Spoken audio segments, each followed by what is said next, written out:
আমার নবী সম্পর্কে জানতে হবে, কোরআন সম্পর্কে জানতে হবে। কোরআনের তাফসীর সম্পর্কে যদি জানতে হয় তাহলে আমার নবী সম্পর্কে আগে জানতে হবে। কেননা কোরআন, যেই কোরআনটা আমাদের কাছে বর্তমান, এটা একটা থিওরিক্যাল কোরআন।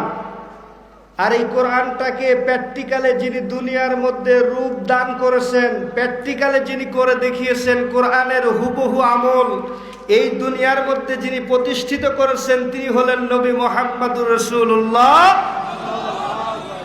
তাহলে কোরআন জানতে গেলে নবী জানা দরকার আছে না নাই? কোরআন বুঝতে গেলে নবী বুঝার দরকার আছে না নাই? যদি কেউ মনে করেন যে কোরআন বুঝবো কিন্তু নবী বুঝবো না, যদি কেউ মনে করেন যে কোরআন মানবো কিন্তু নবী মানবো না, বুঝতে হবে তার কোরআন মানাটা সঠিকভাবে হতে পারে। আমার আল্লাহ কোরআনুল কারীমের মধ্যে দয়াল নবী সম্পর্কে কত সুন্দরভাবে জানিয়ে দিলেন। বিসমিল্লাহির রহমানির রহিম।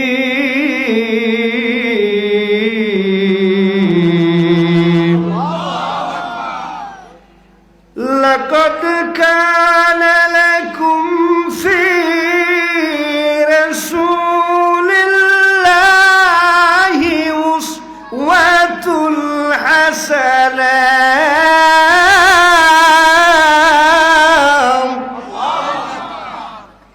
আল্লাহ রাব্বুল আলামিন কত সুন্দরভাবে জানিয়ে দিলেন, দুনিয়ার মানুষেরা শোনো, এই দুনিয়ার মধ্যে যুগে যুগে অসংখ্য নবী এবং রাসূল আমি আল্লাহ পাঠিয়েছি। 1,24,000 নবী আমি দুনিয়ার মধ্যে পাঠিয়েছি। আল্লাহু আকবার। মুসনাদ আহমদের মধ্যে হাদিস উল্লেখ, নবীজি বয়ান করেন, আল্লাহ পাক নবী এবং রাসূল সর্বমোট 1,24,000 পাঠিয়েছেন। এর মধ্যে রাসূল হিসাবে আমার আল্লাহ 315 জনকে পাঠিয়েছে। বলি আল্লাহু আকবার। যতগুলি নবী আল্লাহ দুনিয়ার মধ্যে পাঠিয়েছেন, সব নবীদের থেকে শ্রেষ্ঠ নবী করেছেন আমার নবীকে। আরেকটু জোরে বলা যাবে কি? আল্লাহু আকবার। দুনিয়ার মধ্যে যত নবী আল্লাহ পাঠিয়েছেন, যত রাসূল আল্লাহ পাঠিয়েছেন, সব নবী এবং রাসূলের মধ্যে আমার নবীর শ্রেষ্ঠত্ব আমার আল্লাহ পাক দান করেছে। সুবহানাল্লাহ।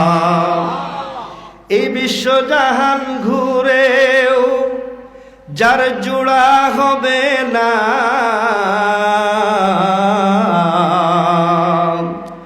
আমার নবীর মতো আর নবী হবে না। বলেন, আমার নবীর মতো আর, যার ইশকে হলেন স্বয়ং মোর আল্লাহ দিওয়ানা, আমার নবীর মতো আর নবী হবে না।